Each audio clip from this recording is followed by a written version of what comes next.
So I'm gonna let's introduce our co-organizers. Please, by all means, do not read all of this here. This is just in case anyone wants to screenshot about the organizations that are here organizing this, because we want to make sure that everyone knows the ecosystem of women entrepreneur support organizations. So like I said before, I'm from SATSIN SEC. So we're really promoting sustainability and entrepreneurship, really the best practices about how to integrate sustainability into existing business models and into startups. So with that, if it's possible to go to Bright, might you try to use the microphone on the table so that way we can hear online too, and you can introduce Space. Hi, everyone. Good afternoon. I'm Bright from Space Bangkok. I'm a business manager here. Let me introduce you a bit about Space Bangkok. Can you get a little bit closer, Bright? Okay, sure. Space Bangkok help those addressing the most challenges. The best works through resilience building, process facilitations, peace building, and training. We help individual teams and organizations solve problems, think strategically, build resilience personally and organizationally, nurture the creative innovations, and build peace and understanding so they can thrive. So we're here as a partner of WECAN and SATSIN.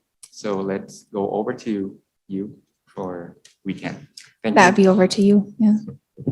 Hi, everybody. I'm Joni Simpson, and I'm the founder of WECAN, and we do this in partnership with Space Bangkok. And we are excited to partner here with SATSIN on Women's Entrepreneurship Day, because WECAN is all about promoting and supporting women entrepreneurs through peer group and technical support over 6 months. And you have networking and you work in your circle, we call it the CEO circle, that you develop together. And we are currently recruiting. So this is also timely for us to have an event on women's entrepreneurship. And we have media, we have our advertising here on the table. So thanks very much, and back to the organizers. Yeah, and I do just want to let everybody know, if you could go back, that, yeah, it is a little bit delayed. So if everyone can hear a little bit more about the support of WECAN and what those cohorts look like. Yeah. I understood the directions were to be really short. No, by all means, it's okay. Yeah, so we started in 2019 and we're on our 7th cohort now. Yeah. And those cohorts are between 10 to 15 people. And you sign up for 6 months of being involved intensely with your cohort members who are, like I say, other heads of enterprises. So sort of like a CEO circle. And through the 6 months, you have opportunities to not only get technical support tailored to the specific needs of the group, but you also show up once a month to talk about your feedback on what you've actually achieved. And it's really exciting, I can say from experience of seeing it, of what happens. And we've got some people in the room who've already been through it. You end up making partnerships and very much having a very intense network among your cohorts, but also with of the other 6 cohorts through networking activities. And this is an initiative that was founded by myself, but Space Bangkok was a founding partner, and also was the CanCham, the Canadian Thai Chamber. And we saw, well, it was really great to see that Space Bangkok was able to offer it in English, but also in Thai, which is so important for the local market. So we're expanding, and right now we're really excited to be looking for new members for the cohort that starts in January to June. So if you yourself or someone you know could benefit from this and you're in business, this could be your CEO circle. Thank you. Yeah, that's perfect. Thank you so much. Okay, so back to housekeeping. We're actually not that much over time. So that's perfect. Just here in a second, we're going to have our wonderful facilitator, Pinui, introduce herself. But I just wanted to run you through that before we actually get into the digital tools, we are going to talk about why we need to use digital tools and how we're going to go about picking them to make sure that they're actually going to be working for you and your business models. And then we're going to be using Miro. Just a show of hands in the room, and if you can raise your hand online too. How many people are familiar with Miro or have used it before? Okay, so like maybe a third to a half or so. Okay, so that's exciting then, because then hopefully most people in here will actually get to use and try and figure out their first digital tool of the day. And that's what we're going to be using to be moving through the workshop. And so that's something that we hope that you can also be opening on your laptops. That's why we ask you to join Zoom. So that way we can send you the link, but don't worry, we also have it up on the screen if you want to manually type it in just a second. So with that, to just the housekeeping, I'm going to move on to Pinui to just introduce yourself, quickly introduce where we're going to go today, and then we'll move to Miro. Yeah, you're all good. We can do that. Good afternoon, everybody. So nice to see you and a lot of people over there online as well.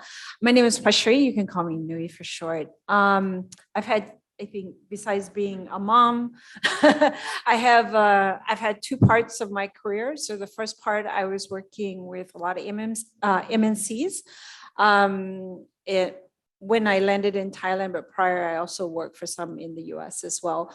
But here we're just encapsulating my career at the start. In the second half in 2008, I started my own company. Actually, I started the first one in 2003. I didn't need as many tools as I do today as with the second company that I started in 2008. So how I got started was just, I took a break from my corporate career into motherhood. And then I started doing some freelancing. And that's when I found out, at first I thought, oh, I'm not going to need all these tools. Little did I know later, as you start and build, you really need to incorporate more tools. And I think we're going to go more in depth when we get into the Miro boards about that. So that's how it came to be. So far, I've been running now the agency Brand Out Asia for about 15 going on 16 years. And actually, we did some work for Bangkok Business Challenge, which I believe is part of Satsin. Yes, it is. A few years ago with Kun Trai. That's great. So so Satsin Jula was also one of our clients as well at one point in time. So it's nice to be back here in a different capacity. Thank you for having me. Yeah, thank you, Pinui. That's really cool. I didn't know that you worked for Bangkok Business Challenge. That's remembered it as I walked up the steps with Joni. It's the longest running student startup competition in Asia. And we're integrating very large components of sustainability into our judging and really trying to move forward that idea, mainstreaming pretty much what would be known in the normal space as social entrepreneurship, but making that completely normal in the startup scene. So if we can hop forward. This is just a bit about what we're going to talk about today at the beginning.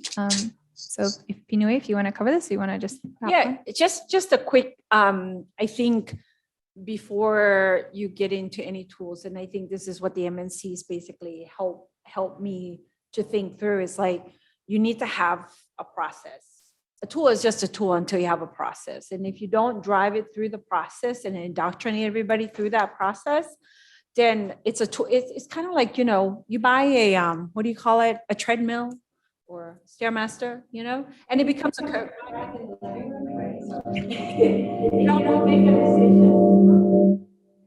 Dave, would you mind turning off your volume? Thank you. Thanks, Dave. All right. So we don't want to be the treadmill or the Stairmaster or the bicycle thing that's kind of gets left in the living room and becomes a coat rack. So the way is like to build a process. When I say build a process, it's kind of like either you're going to make it like you have your breakfast, your coffee, and then immediately you use a thing. So it's incorporated into your day. So that's how I think of processes as well. It's like you incorporate it into your day as part of an SOP. If you haven't heard of that, it's a standard operating procedure. And when you build that out and you indoctrinate and train people to follow it, then you most of the time, at least, you will always have that in front of you as part of the, the way that you would do the work and use the tools. So everybody's using it similarly enough so that you're executing more or less within, I target 80%.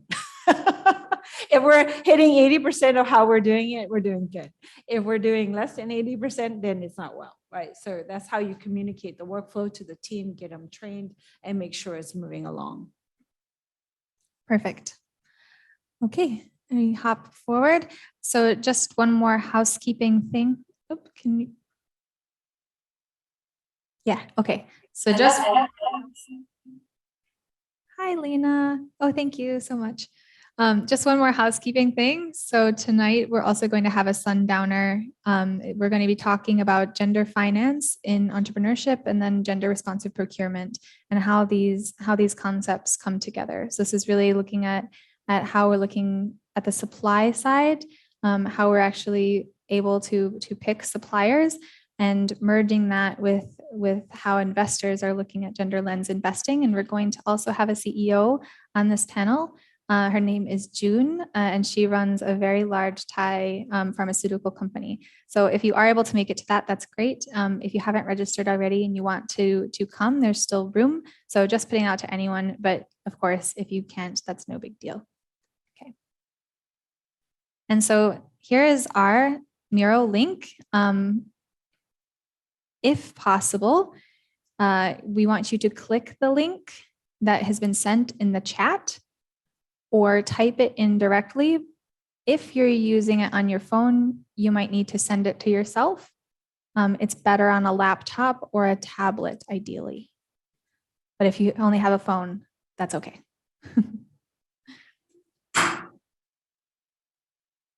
Okay, and then Piet, can you stop screen sharing? Okay.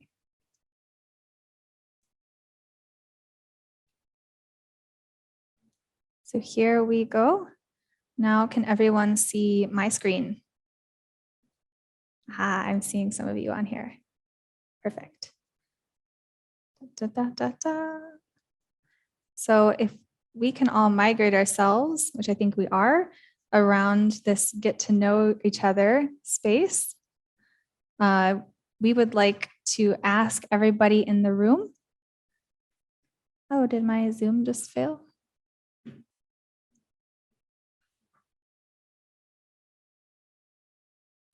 Okay. What's life without a little technical difficulty? We got to share my screen again, guys. 1 second. Okay, we're back.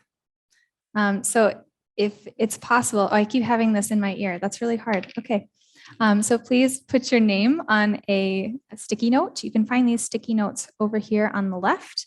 You can pick any color that you want to, and you can paste it down here. And so then you can just type once you've pasted. It's over here on the left. If you're looking at my screen, see my cursor? It says sticky note. And then you can say, my name is Mackenzie. I'm going to give you guys my email if you want. So that way you can contact me about any of your entrepreneurial pursuits.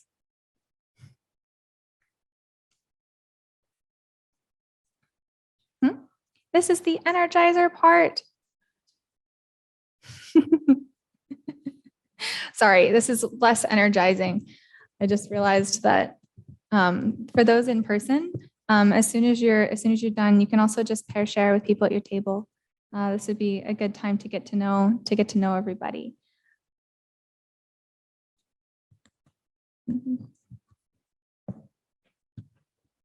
That's really hard. Okay.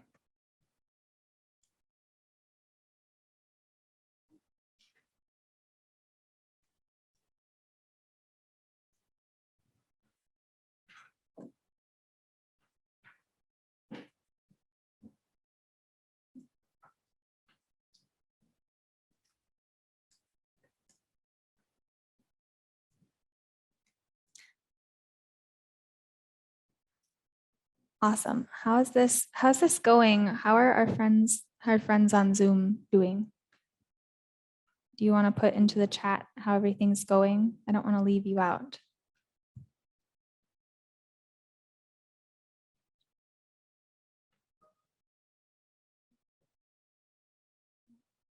Hmm? Mhm.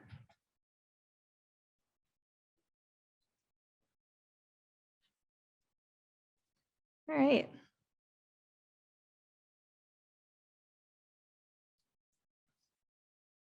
We have her here. So while we're writing, I'm going to just introduce one of our other friends over here, Vasana.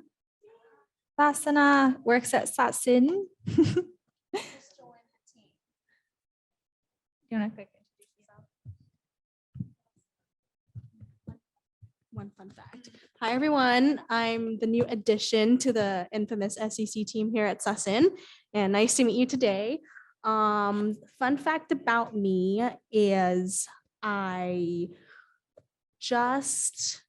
actually have been in the fashion industry before, and yeah. Can you help me on that? I think I am very bad at my bio, in which I need to work on that, and Mackenzie will be helping me. Vasana is awesome and she's too shy. So Vasana is a degree collector and she has bounced around the world doing all types of different things and came back during the yellow card for the Thai fishing industry and helped get her family business as the first family business certified in as far as the Thai fishing industry is concerned for ethical fishing. It's pretty cool stuff. So what else we got here? Can I call out anybody? Where is Roseanne? Hello, Roseanne. Do you want to introduce yourself really quick? Yes, you do. This way everyone online can hear you too. Whoop, there you go. It's working now. Oh, hi. Mhm. Oh, that's my purple sticky note. I love purple, so I picked the purple one. I joined Sasin last Monday, so it's my first week. And I moved here, thank you. I moved here from Belgium, where I've been working for the Antwerp Management School. And I am, my expertise is the circular economy, circular business models, and circular business model transformation. Of which I wrote 2 books. And now I'm starting here. So if anyone has an interest in circular economy, circular fashion, which is my favorite industry, talk to me. Happy to help out or exchange ideas with you. Oh, and I love elephants. So I'm in the right country. Thanks, Roseanne. Is there anybody else who wants to share a quick bit about themselves? Yeah, maybe somebody online.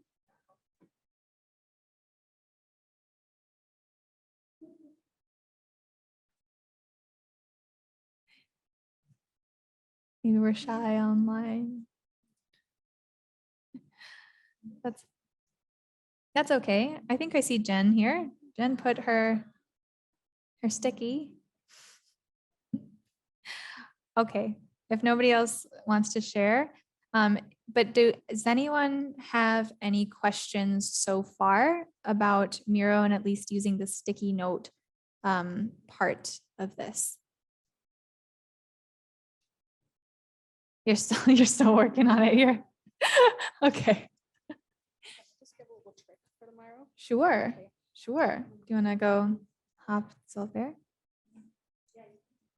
Just hello. Okay, so just a little quick tip for Myro. So as we're going to go through the workshop, we're going to be navigating through the platform here. So you're going to be scrolling from left to right, and then you can do a zoom in and a zoom out. And throughout the workshop, we're going to be interacting using the sticky notes, which is here. You can click them and you can pick the color of your choice, and you can also do them in bulk mode here. And that apart, if you get lost at any point, you can find this in this area on the top right.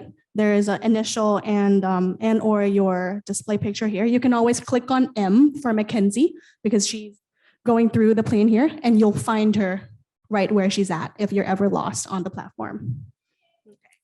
Okay, perfect. Well, and so with that, if unless there's anybody else, I'd be happy if somebody else does want to share about themselves. If there's one more.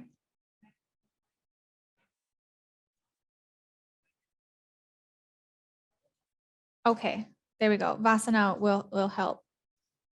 Anybody else? Yeah. สวัสดีค่ะ my my name is น้ำฝนค่ะ น้ำฝนอันทปัญญา I'm a project manager at Fairagora Asia. So Fairagora Asia is a consulting company. We are doing responsible business in Thailand. My main job is working a lot on the processing together with the processing plant in Thailand, mainly the sugarcane mill, and then a lot on the farmer engagement and community development within the farmer community. Yes, thank you. Nice to meet you guys, everybody. Nice to meet you. Thank you for sharing. I really appreciate it. Okay, I see some other wonderful sticky notes, but I think that we should probably move on for the sake of time. But thank you everyone for sharing. And please, by all means, if you want to use the chat to talk to anyone online, we'd really, really like that. I do see one chat up right now. Oh, it's just from Jen. So please do take the time, and anyone who's online, please use the chat function and chat with us if you have any questions or any comments, or you want to meet anybody in the room. So with that, I'm going to pass this back to Pinui, because we're going to talk maybe a little bit more just about what an SOP is, and then we will get into your favorite digital tools. How's that?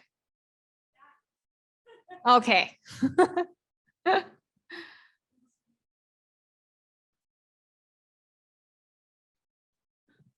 So anybody here familiar with ISO, like ISO 9000, ISO 9001, right? So a lot of times those things are all based on like SOPs as well, right? Like how you're gonna do your business. What SOPs are you guys mostly interested in? I know a lot of business owners like myself usually are interested in like what we call an SOP about sales, like sales funnels. Have you heard of that? Like what it looks like, right? Is that of interest? Hey, how are you? Come and have a seat. Right here is good too. We're gonna like get you to introduce yourself right away. This is Shweta. She's also a cohort of WeCan. She's also the queen of project management and SOPs. I'd love to hear about what digital tools you think are the best, actually. Do you mind like waving to the camera over there? Because we have people online. Touch Sveta. Hi, people online. All right. Okay, back to Pinui. All right. So SOPs. Anybody like, is there anything anybody is like super keen on for an SOP? I would have like loved like I want to draw. I don't know what's in me today, but maybe because I haven't stood up most of the day and I feel like I should be on a whiteboard drawing or something. Any SOPs you guys are interested to know? No? Or sales? I'm the author of 2 books. I'm sure for. Ooh, that's like very NGO. I'm commercial. Sorry. Because you can measure impacts in many ways, right? Like carbon footprint, numbers of people adopting certain processes, right? But because I tend to do a lot of things in the commercial space, it's easier for me to draw from those experiences. Is there a way that I could have anything to draw on? Is it possible? Do you have your computer? No, ma'am. Oh, you were gonna have me draw on the mural board, right? Digital tools. Kind of the digital point. tools. I know, Yeah. and I'm so analog, right, in front of everybody, just showing my age. But Pinui, you're the educator. yeah, no, I love digital tools, but I've been on them all morning. I think the last 6-7 hours already. So I was just feeling a little bit like I should stand up and move around a little bit. All right. Can you help me, Mackenzie? Yeah. If you could go to a new tab, is it possible? And then you can, Sure. yeah, and just type up sales funnel? All right. Can do. All right. If you go to images, Also can do. yep. We're looking for, yeah, there you go, 6 stages of a sales funnel. This in and of itself is also a basic, steps. Anytime we want to talk about like an SOP, standard operating procedure, is if you could just, I just want to enlarge the image more or less, right? So can I stand up? Yeah, please because I've been take sitting- the yeah. microphone.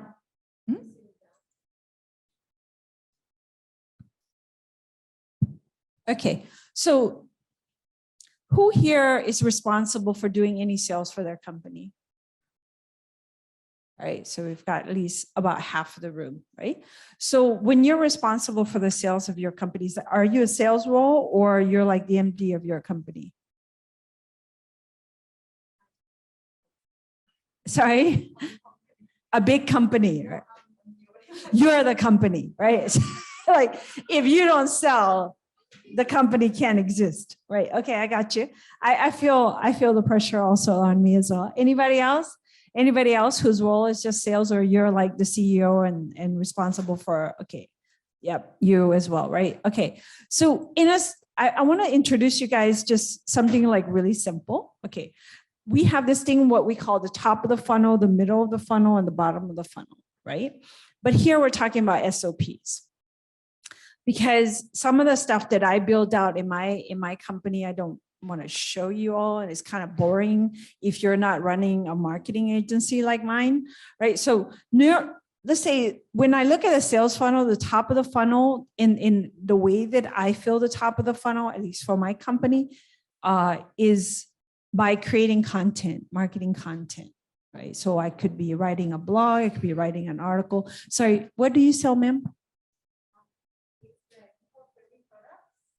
You're selling eco-friendly products? Is it upcycling or something? Okay, upcycling, what is it? Headband?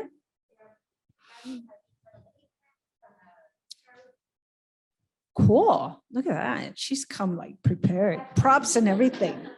Because I sell services, it's always a little bit difficult to show people. So I love it when somebody's got like products, like I sell this. Right? Okay, there you go. All right, so can you tell me your name?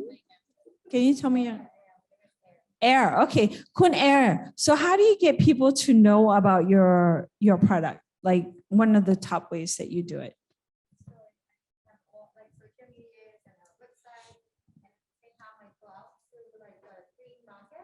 Okay.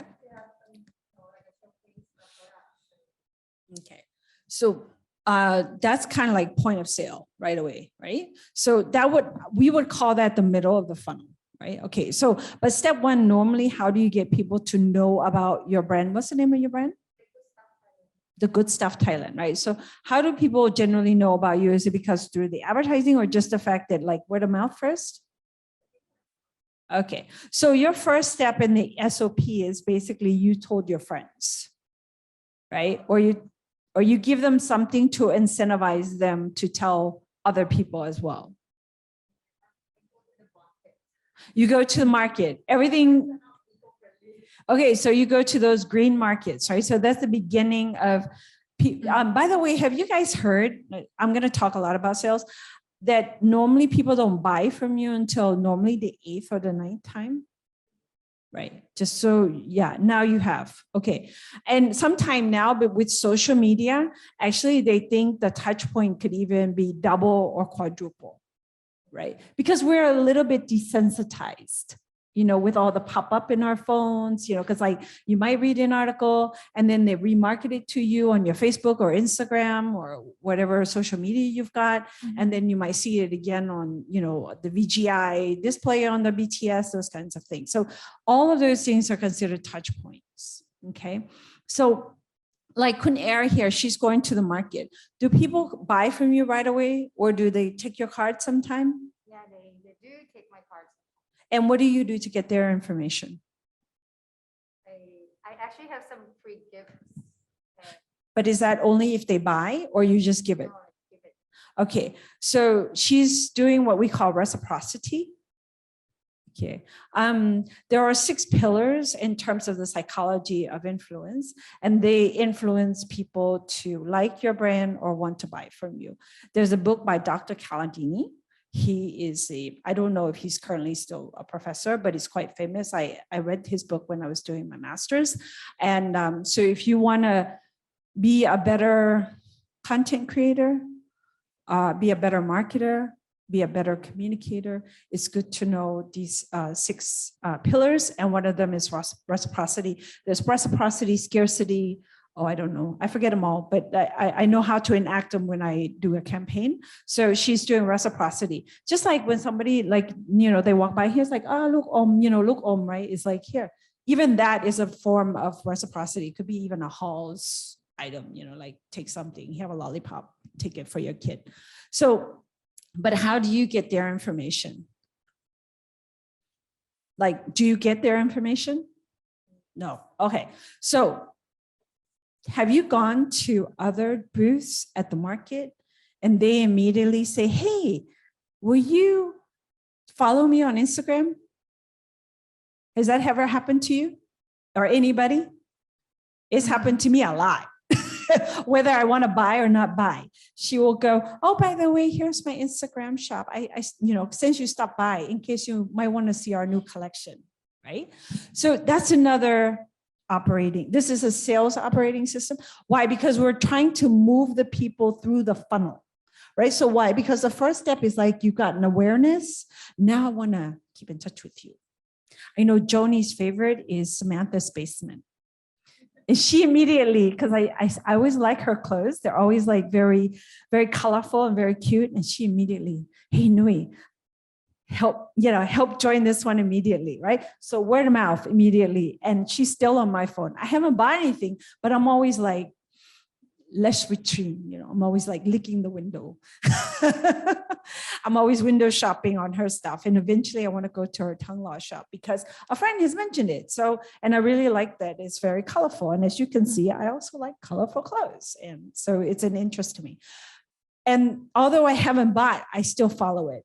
So you want to try to move them through the funnel. Okay, when you get to the middle of the funnel, this is another step. So that step could be like, then you can then email them. You can invite them. I follow this shop called, they make crystal beads necklace. It's called the Defrost Gallery. And then he's usually either doing something, sometime JF, Commons, K-Village, and he announces when he's going to be. And then I think, oh, okay, I'm going to K-Village today, and they're going to have this market. I'll stop by and see his stuff, like if he's got new stuff. So that could be added to your SOP. I'm working on your SOP, by the way, Kunera. So Pinui, if I could maybe take a pause there. Do you think we could take those parts of the SOP that we've just worked on and then find the tools that might match those so that we can start moving into the tools themselves?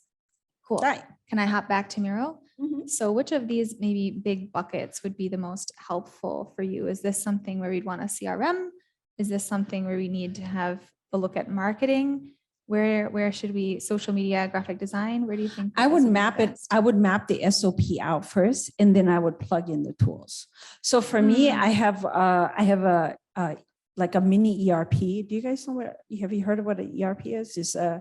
It's an enterprise resource planning, but mostly multinationals use them. But now you have a lot of small ERPs that are possible as well that you can adopt. You can even use, let's say have you guys used like Angsana or Trello or any of that? Right. You could even map that out because it's like a task. And Yeah. Right. So it could be even a task management. Yeah. Like Trello. Correct. So because then you can like when you're at when you collect, right? And then you can see like, who did I add today, right? On my Instagram, or whose email did I get, or who came and liked my Facebook. And then I can, say hello, like, thanks. You can do the keep warm. What we call keep warm is just by, thanks for stopping by. Even if they didn't buy anything, thanks for stopping by. And then, I'm going to add you to because remember, we need opt-in now. And as Shweta has told me, if you don't do your PDPA correctly, we could be fined 5 million baht. Plus what? go to jail. Can we Ah, talk la, about la. the PDPA and what services I'm might not help you deal with that? expert on a PDPA. It's actually a very process driven. Yeah. I know the rules about the opt-in, and you need to give people the options to opt out. If I can ask what cohort are you, Shweta? 5. She's cohort 5. I'm cohort 1. If she can give like a quick download, is that okay? Yeah, please. Yeah, sure. Do you use any tools to handle that? Yeah, what's For the the tool that PDPA? you would recommend for PDPA? Do you want this mic or do you want to come up here, honey?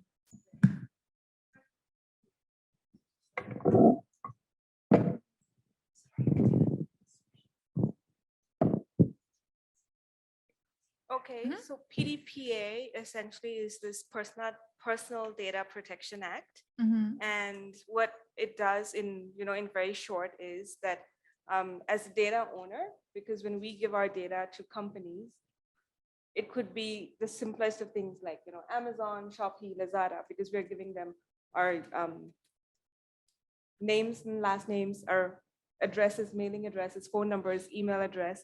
So anything which, any data that can be mapped back to a person is where PDPA is applicable to. So it also goes beyond, when you log on to a website and they keep the cookies because that's where it stores the IP address of the computer. And basically any information that can link back to a person is applicable, comes under the PDPA umbrella. Okay, so what That's happens is that if anything which is like online or digital, that's why if you see now like on websites, they're always asking you to accept the cookies. If not, you can't get into the website because that's where it is that that's where they're keeping that data. So that's where the digital part, but the other part where you're giving your mailing address and email address, voluntarily giving your information, that's also, and people keep it in the database.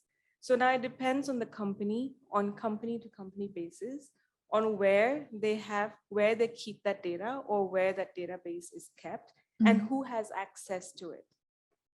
So if you're saying that what kind of tools that I use, whether when I consult or I advise companies, I tell them to use the tools that they have, that they are currently using, except have an add-on, because as a data owner, when we give up our data, we have the right to call those companies and say, can you erase the data that I have given to you in the past? Or can I not be a part of it anymore, kind of thing. So there are two things like Pinui mentioned. Number one is that as a data owner, you have to opt in and voluntarily give your data. No one can force it from you. So you have to accept the cookie to be able to access the website, or you have to give your information with your consent. So, and when the company is asking for the consent has to be very specific that what your data is going to be used for. So if they say that we're going to use your data for marketing purpose, it has to be for marketing and not for, say, selling it to a third party or cross-selling it for something else. Or if they say we're going to keep your data, say it's a hospital, and say we're going to take your data for medical purposes, to track medical stuff, etc. Like, insurance companies will say, we want your biometrics data so we can assess, we just want the pool of data. They're not allowed to use it for marketing purpose. Or if they want to use it for marketing purpose, they have to ask your consent separately. So coming back to the tools is that the best way is the database that you have, keep using it, but make sure to have an add-on of getting consent of the data owner and having a process where if the data owner asks for their data to be removed, you should be able to do so by checking that the person who's asking you to remove the data is the right person. It's not like if it's my data in, say, Bangkok Hospital's database, Pinui should not be able to call and say, hey, remove Shweta's data. They have to be able to make sure that Pinui is Nui and not Shweta. So to do that double 2-layer checking to make sure that this person is the right person. Yeah. So 2 things. One is opting in and the other one is removing. These are the 2 big things. And then there's many subsets, which we'll not get into because that could take. Yeah, we don't need to go into the subset, but if you could just let people know, especially if they're going to be using it for marketing purposes, why would you be fined and why would you be jailed? You could, so in bigger companies, what happens is that the database, the many people have access to it, and you don't have control over who is doing what with that data.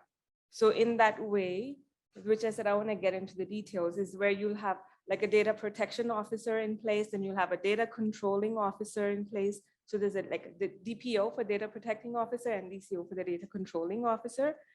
And they have their roles that they have to play and abide by, and somebody to overlook that as well. So if the data is there in a database, again, going back to the example of a hospital, because that's the easiest.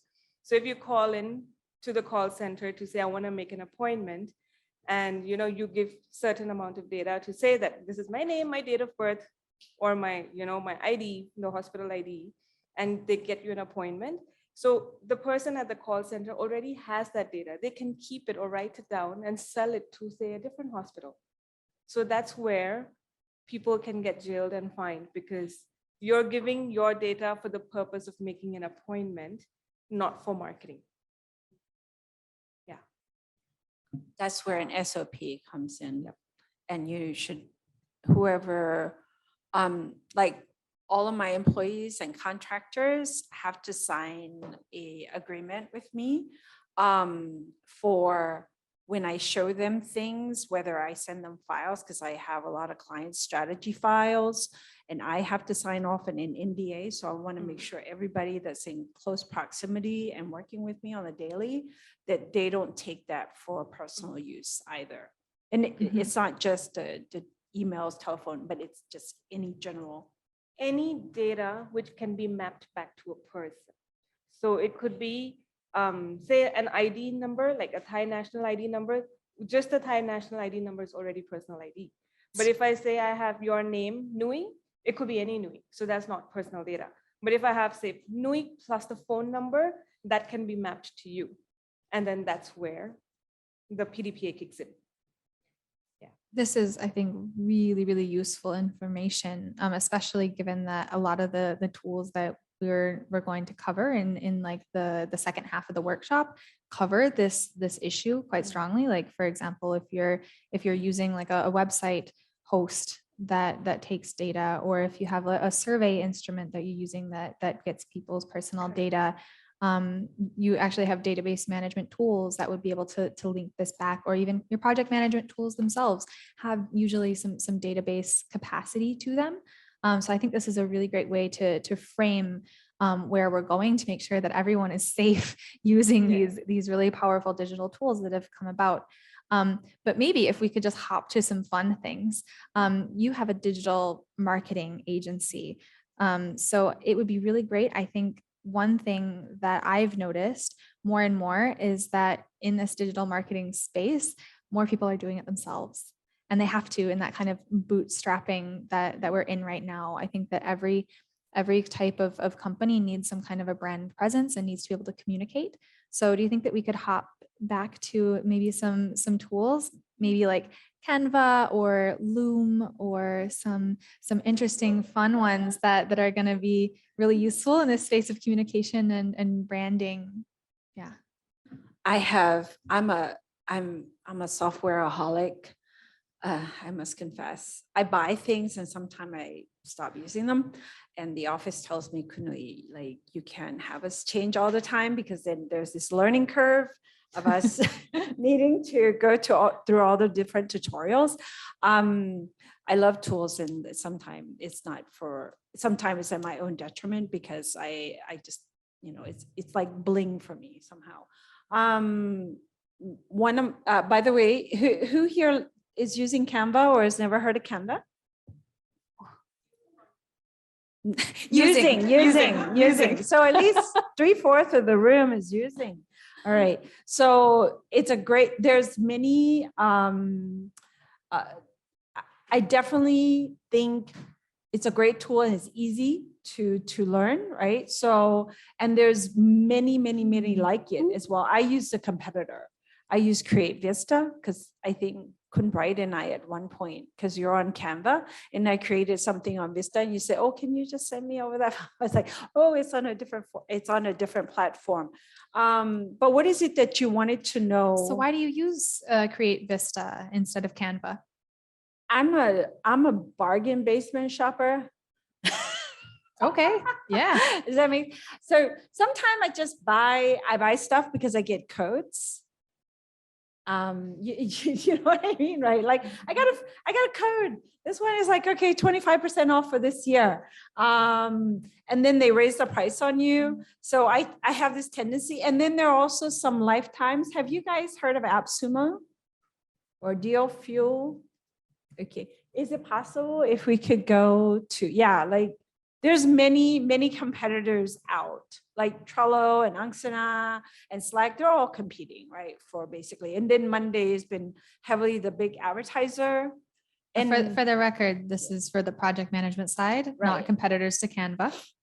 So yeah, but there's many tools. There's like, yeah. but again, I think when Mackenzie and Jen and I first started on this, it wasn't just about the tools. It's more like create the process of what you want to do, whether it's a process for PDPA or it's a sales process of what you want to do. Like, you're going to go to the market, you're going to collect some information, you're going to get some opt-in, this, that, and the other. Create those processes first, then shop for the tools. Otherwise, you end up kind of like the whole treadmill situation where you bought it, with the idea in mind, but then later you don't end up using it. And you can kind of feel like, oh, that was a waste of money. And now I can't get other people to use it either, right? So, and then you have to kind of step back to basic. And I think that that's also a really good point, because I think that it's this transition, it's trying out new tools and that learning curve that can really be what stops people from using the best types of products for the part of the SOP that they really need to do. So one thing that I do want to ask from the audience, maybe now that we've played around enough on Miro and we've gotten comfortable, I would really love it if in these different buckets that you feel like you use the most or that are most important for your business models and the SOPs that you have in your business, if you have any recommendations and tips, or you have comments about the tools that are already here. So say for example, I'm really partial to Canva.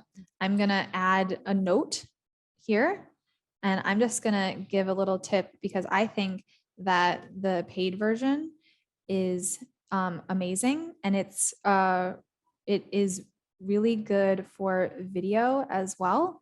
The stock footage is superb. So I also like work in conservation. Superb. Great. It's great. And so what you can do here is I can actually just hit show author. That's a nice thing that you can do here. Let me like put this really big up here. Oh, that's too big. You can hit show author, or you can also put this tag. So I can just put max hints and then get rid of that. So anyone's welcome to do this. But yeah, I work in conservation, quick note, and I was actually able to find on the paid version of Canva, which I think was like $5 to $10 a month. So like, tops, it's like 300 baht a month. I was able to find critically endangered buntang.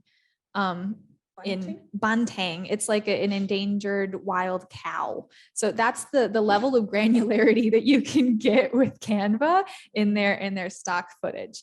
So yeah, so if you have any, like maybe not that granular, but if you have any tips or if you have any thoughts about these tools, please leave your thoughts on them. So that way the people in the room are going to be able to have a knowledge product that we can all take home. We're going to be all able to take home this link so that we have access to what we've talked about today and the tools that every person who's, in this room and doing amazing things, we have this community of practice and we know what tools are going to work the best for you. Does anyone have a tool that they're using right now that they absolutely love?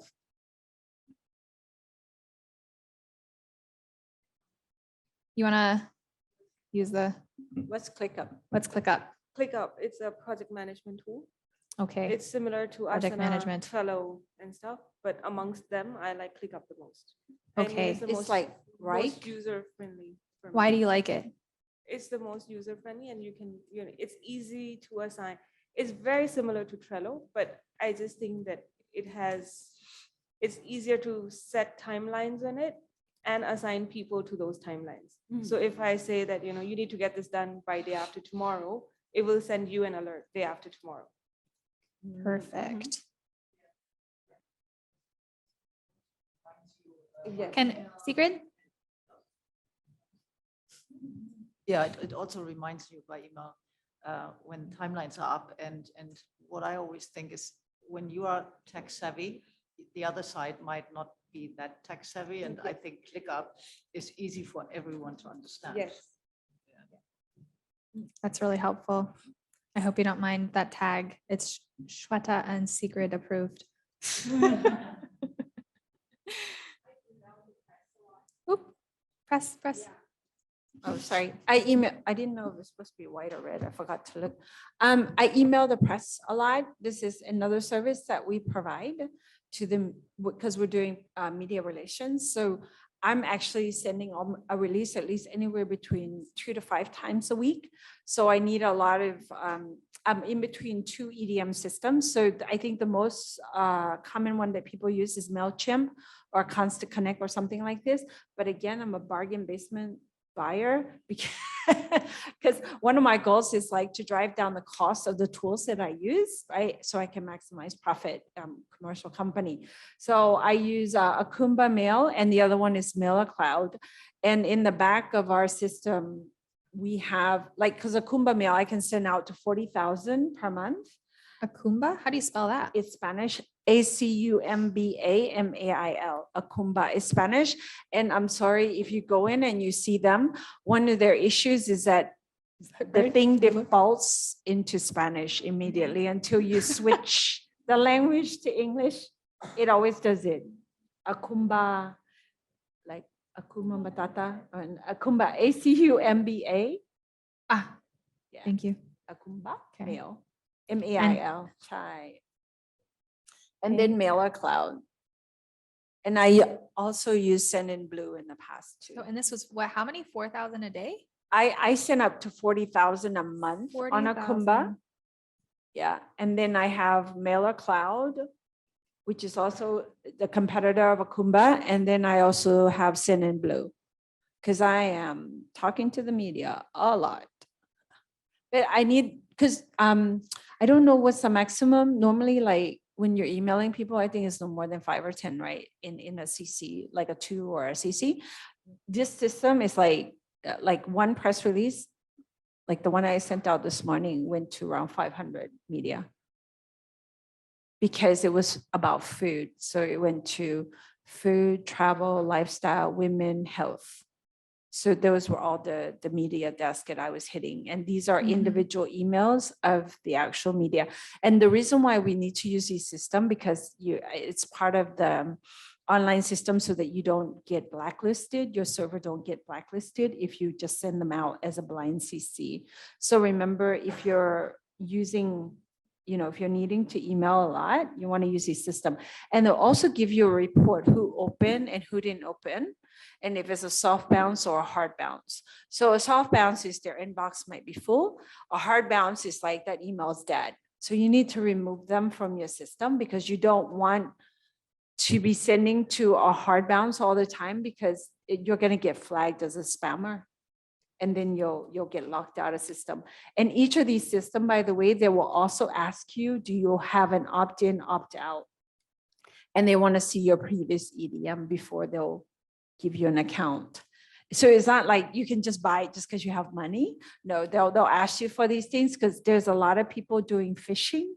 You know, those scam, telling you they're the prince of Nigeria or something, and they want to give you $10 million, right? So there's always these people sending ridiculous stuff out, and unfortunately, people fall for it. Does this make sense then? It's important to use these services if you're mailing a lot of people because then you could be marked as a spammer. Is this then the PDPA thing again, right? This links up with that it becomes illegal. So how many emails a month do you think you can do as a blind CC before you need one of these? I never do. I use an EDM I tell you, it was a hard story because I used to have a business partner who was semi IT allergic, and she refused to use an EDM, and we were flagged as spammers. And I had to over and over try to fix the problem with my service provider out of Singapore. Bodian is my service provider. And then also there's a governing body called ICANN. Anybody have a website? Anybody have your own website? Yeah, when you do your own website, right, they ask you to validate every 12 months. There's this governing internet body, and they want to know your email, like, how many domains you own, this, that, and the other. They know you. They got your digital fingerprint. So if you are doing mass emailing incorrectly, you could be, falling into the category of the Nigerian prince. So I don't want that to happen to you, because it's really horrible to try to clean up afterwards. Yeah, so don't save yourself the headache. That is really good advice. Okay.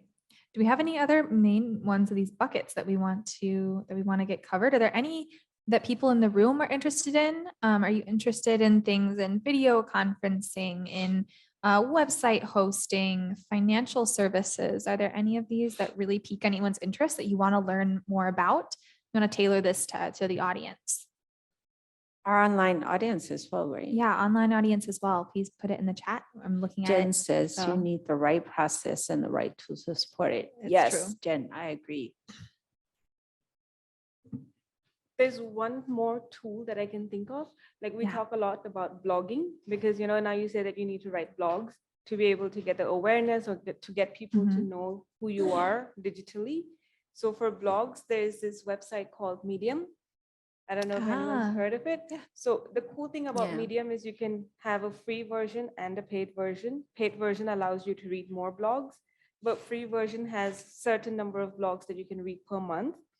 But the coolest thing about it is that if you start blogging enough and you have, I think, more than 100 followers or something, and people spend a lot of time on your blog, you can actually make money out of it. So you not only advertise your stuff or your product or your services, but also earn while doing so. Yeah. I've been looking at that, and a blog is easy to understand, right? You know who does it, you see the post. Could you get closer, Sigrid? But in Medium, a lot of other people are on there, right? Yes. It looks like a magazine when you open it and you read something, but I was always looking how do I get connected to the person behind that? Like in a blog, I open a blog and I know who it is and I can scroll around.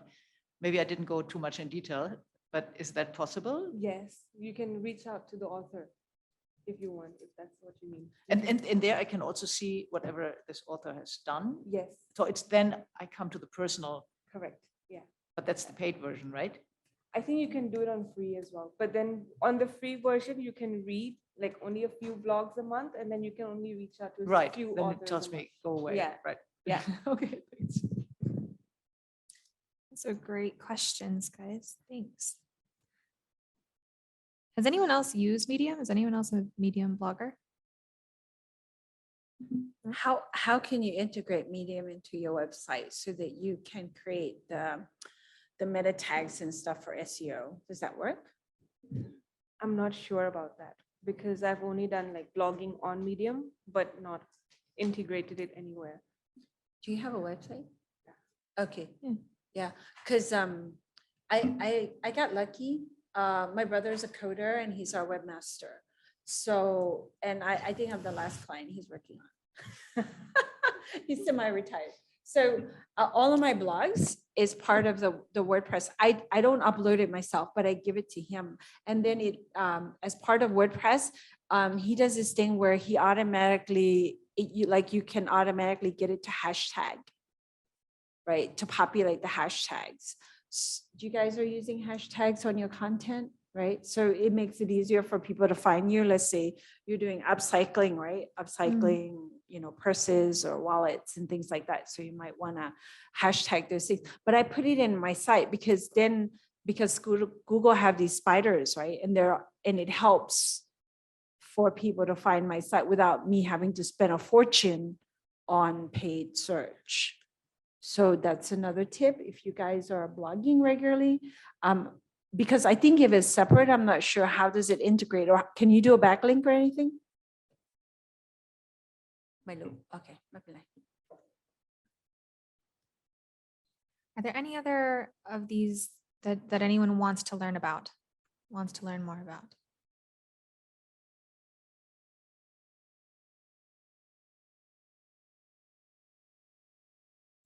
So how are people getting information? So are you using, say, like a Google survey, or like how do you send out information for events and like for getting registrations and things? Do you go through things like Eventbrite, or do you do it yourself?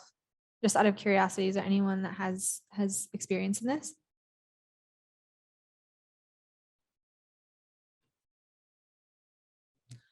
I take a multi-prong approach, as you saw, right? So when I do events, whether it's supporting a virtual one or a client's event, I try to drive everything back to one area.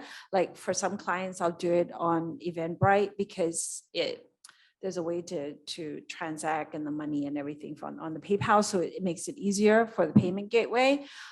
Some may prefer like Ticketmelon, Zip Event.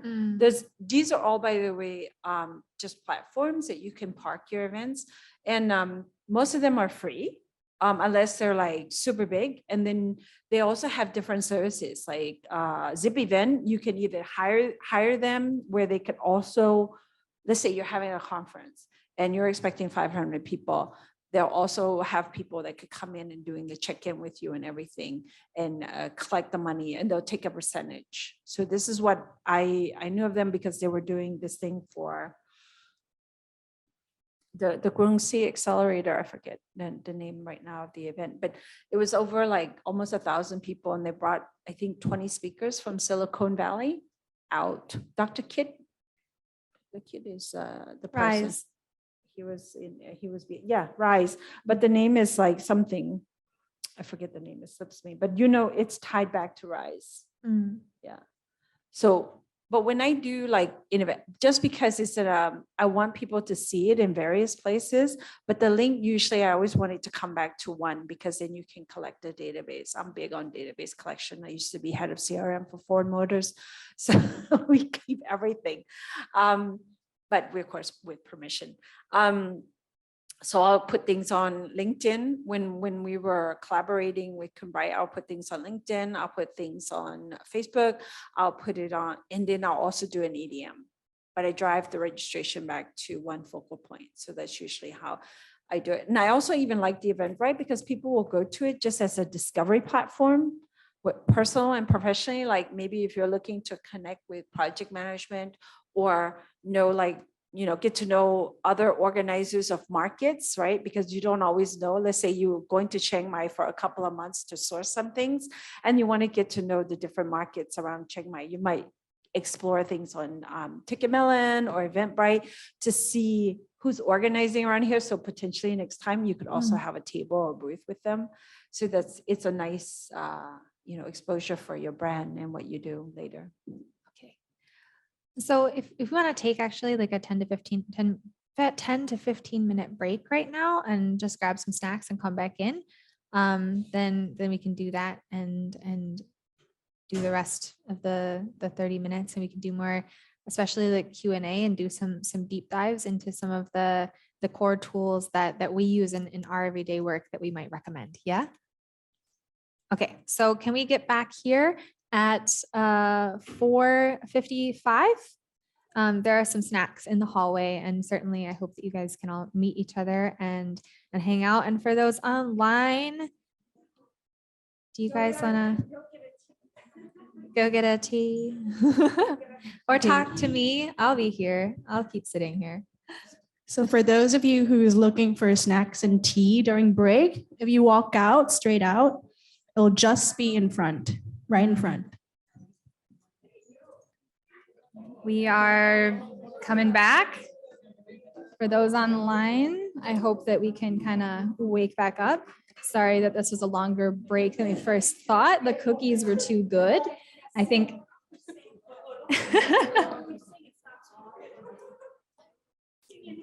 Sing? Hi, Virginie. Hello. Hi, everybody. Can I get your attention? Thank you. Okay. So we're gonna just hop back into it. We did have one question that I want to give back out to the group. So this is really for anyone who's been using IT systems. And this question is from Anne, and it's, how do you decide how much to spend on IT? Is there anyone that has an answer to that they can give in like 2 to 3 minutes? Oh, okay. And I'm so sorry. This might not be it. But I think that we can get back to you. If you want to send me an email, I can connect you to some people that will have some answers to that question. I can tell you our IT system. Sure. Which unfortunately had a bit of a failure Do you know yesterday. how much, like, what was the decision making though for how much to spend? We need to do a lot of calls as part of our media relations. So I went with a voice over IP.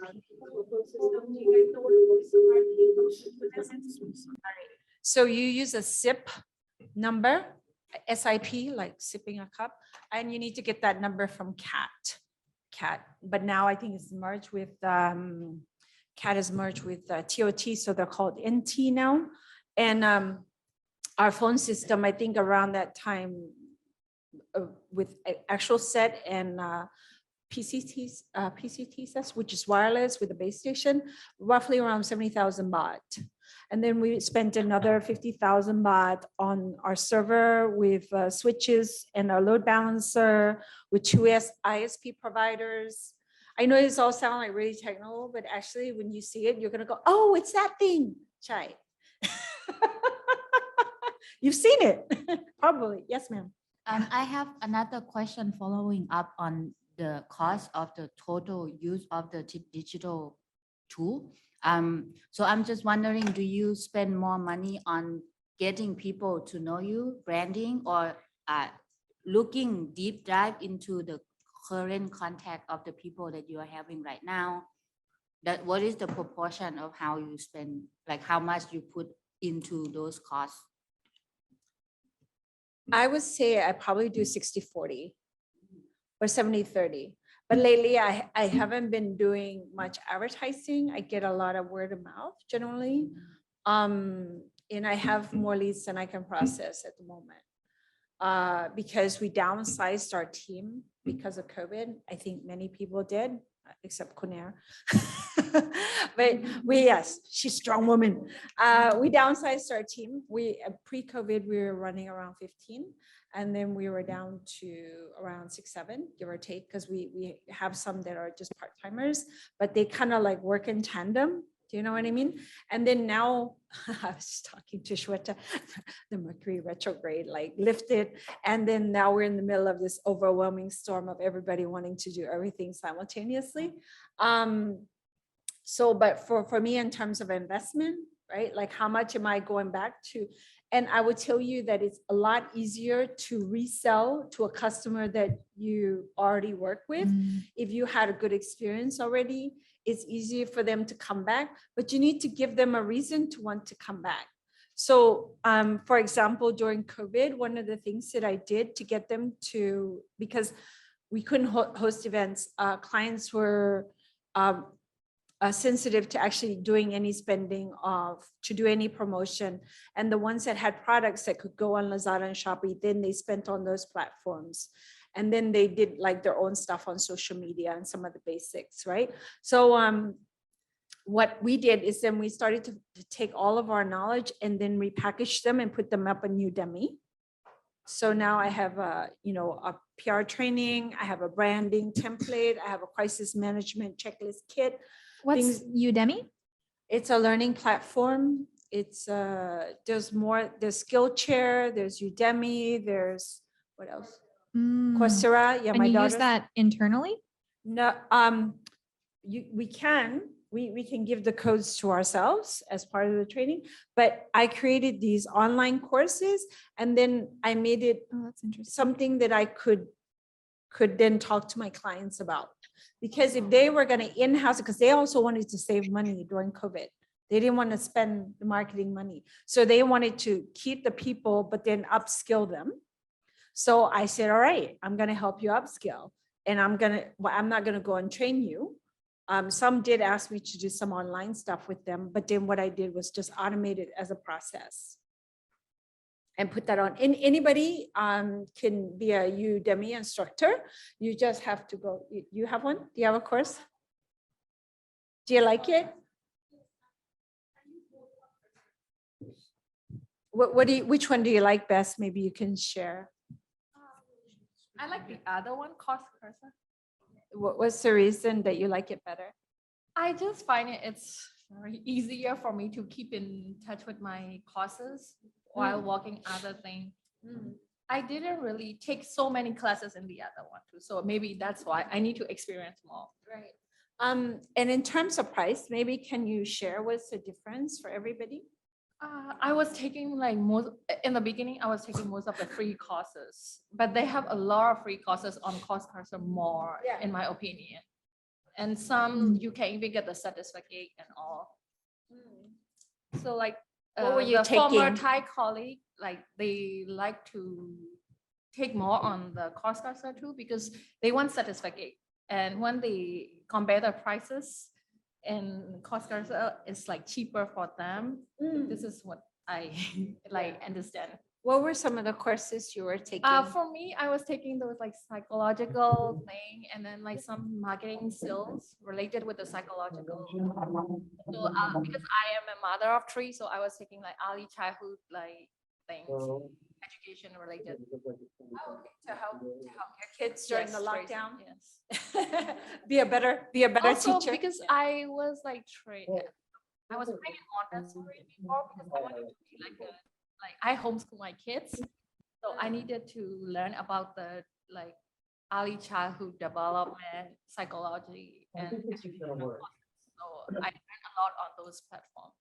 Okay, rather than like the corporate skill I learned in outside. Yeah. And I watch like I am really into like crimes and like psychology, how human psychology works. So I take those like understanding human psychological.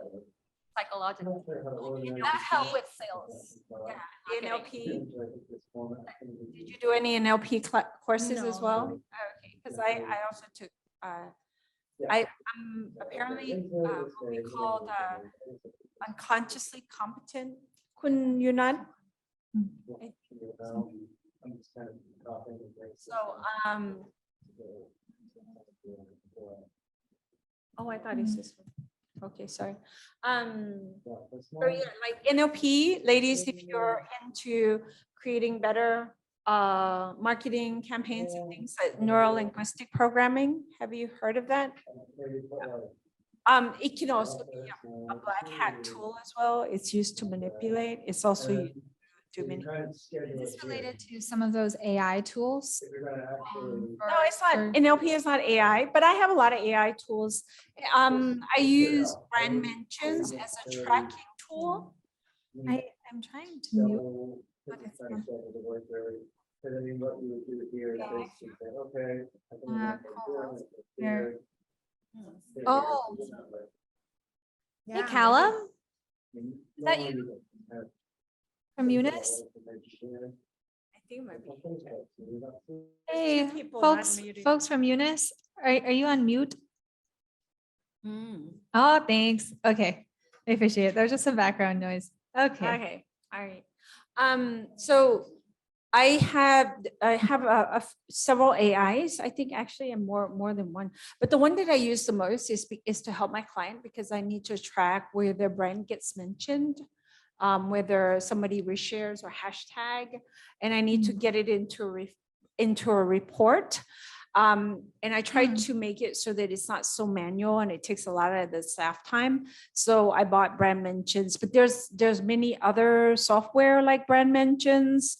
There's like brand 24. So if you need to track anything, over a period of time, because you can do it on Google, but it doesn't, some of the Google, you have to give it a time period, and then you still have to manipulate the data to make it in a manual way to make it into a report, right? And I don't want to do that because it's a time eater.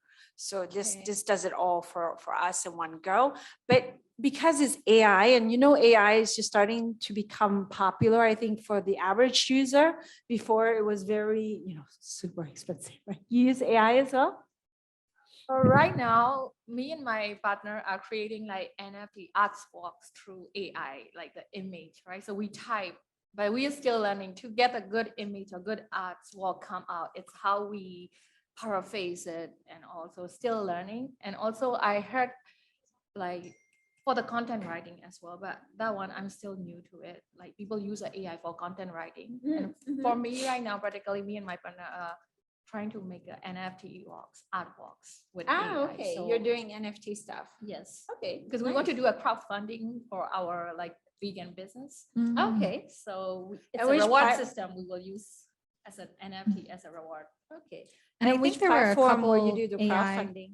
We are looking into Indigo and Kickstarter at this moment. Okay. And it's like we are still drafting our campaign. So Okay, nice. All right.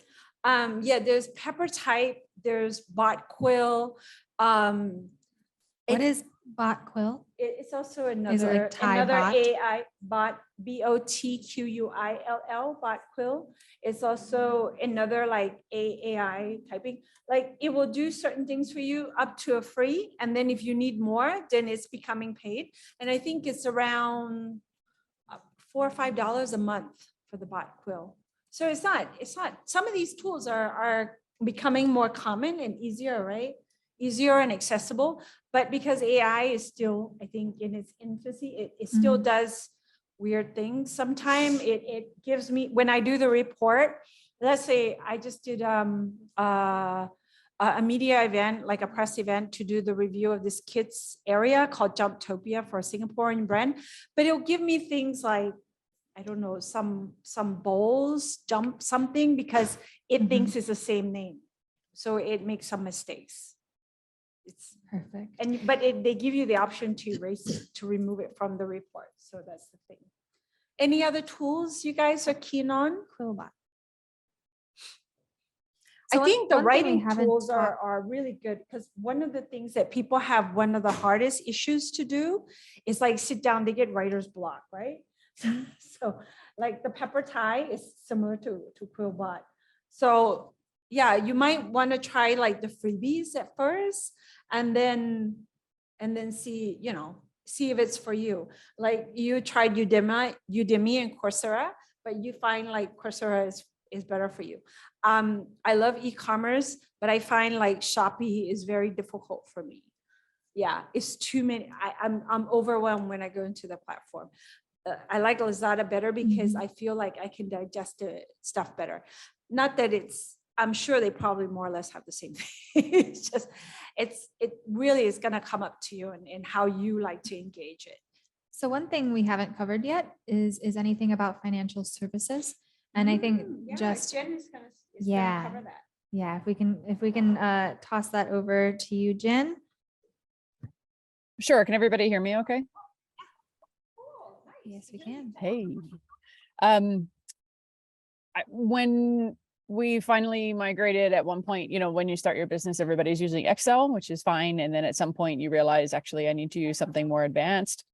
And when we did that, we searched around a lot for what the best tool would be, knowing we wanted it to be online. So a digital tool that's in the cloud, so you can access it from anywhere, not necessarily from only one computer. And also that it needed to be able to comply with the Thai tax system and legal requirements, because there are many that are out there, and a lot of my friends who have companies in other countries in the West would say, oh, you should use Xero or some of these things. But when I looked at them, I realized that it wasn't going to be able, or it might be difficult to customize. So you have the 7% VAT and you have the 3% WHT and you have all these sorts of things that you have to put in there. So we went with the QuickBooks Online, and they have I know on the Miro board, it says it might be more expensive than others, maybe, but I didn't find it. Maybe I went in during a promotion, so they have some promotions sometimes. I didn't find it prohibitively so. And they have a QuickBooks seller in Thailand. NAT, NAT is the company name. So you can actually buy QuickBooks Thailand, but it's not an online version, or you can go with the online version. And they actually came over and helped us set it up, and they helped us to set everything so that it would comply with the Thai financial requirements, and showed us how they do it. There's always workarounds to how you do everything. So I found that really good. And every time if we have a problem, we can just chat them online, and they're quite responsive and can help us sort it out. So in that way, that kind of support and having it available if you need it, you have to pay, but once you pay for the original sort of help us set this up, they answer easy questions for free nicely, which is good. And if you ever had a change in staff, or you had a new financial person coming on, you could actually just, pay for them to train them.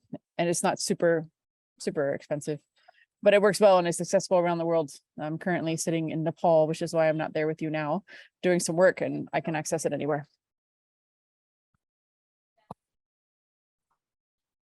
Thanks, Jen. I really appreciate that explanation, because that was something that we talked a lot about at different social enterprise events, because we know that it can sometimes be quite prohibitive at the beginning to buy a good accounting service or a good accountant. One of the ones that was actually brought up at a social enterprise ecosystem event was Peak Accounting, which is actually like a Thai brand that's also like a competitor of QuickBooks. But it's really cool that QuickBooks actually has it is adapted to work in the Thai financial system, but then you also have this kind of global reach. So I think what was told to me about Peak Accounting too was that it was based on Xero. So but it was really at the Thai pricing. So this is kind of, these two are kind of together in this sense of the Miro board, if you will. So we have about 5 or so minutes left. We did take a little bit of a longer break, but I just want to thank everybody for your participation. And I do want to just toss back are there any more questions or comments from the audience right now, either about Miro, about any of the tools that we covered, or any of the tools that we have not? There ones online. Well, that's interesting too. Okay, so one of the other things too is that there's also some other tools. I had put this in there as well. So this is from one of our participants online. Some of these notes that are in here are also about different reviews of different paid options for, say, project management software, or for other tools. So just want to also note that this is something that I hope everyone can come back to, and that this community that has been here today, that is all working towards a sort of better, more integrated, more efficient women entrepreneurship community in Thailand, is able to stay in touch. So if I can ask just one more thing, is that if you're comfortable, if we go back to this energizer, if you do want to leave your contact information at all, like a digital business card, if you want to opt in, as you will, we won't put it anywhere, I swear. I don't think that this counts as a database. Maybe don't, never mind. Anyway, give each other hardcore business cards like before, because I don't want to get in trouble, and now I know better. But we are going to have to close out. So just for some housekeeping, we will be having a talk at 6 p.m. On gender responsive procurement and gender lens investing, and we're going to have some networking time after that, and some networking time now. So I think I'm going to give it back to Nui just to close out the session. And then we'll close the workshop for today. I really appreciate it. I know that there were some kind of technical and flow difficulties. So this is one of the first times that we went fully hybrid not. Thank you. Congratulate Matt and Glenn. And who was your other person that was here but not here now? PE. Yeah. Okay. So- First so time. This is our first hybrid workshop. So I really appreciate you being our very very Experimenter. lovely guinea pigs. I really appreciate it. So Kunni, if I can give it back to you just to close things out for today. Thanks. So I think, you know, entrepreneurism is an amazing journey of the self. It's not just about your business. And I think the best way to build a business is to build a system. And I read that also. Have you guys come across the book called The E-Myth? Check it out. Really interesting, because a lot of people come into entrepreneurism, but actually just end up giving themselves a job. And actually we should be, it's more than that. It's actually, you should be building a system so that the business can run without you. I feel like I'm always evolving as you know, as a person in this process, and always needing to learn. And I think a growth mindset will take you a long way. And I wish everybody luck on this journey. And you can connect with me on LinkedIn. I think my name is on the poster. So if it's kind of unique. I don't think you'll find another Pastry Pantomano, but you never know.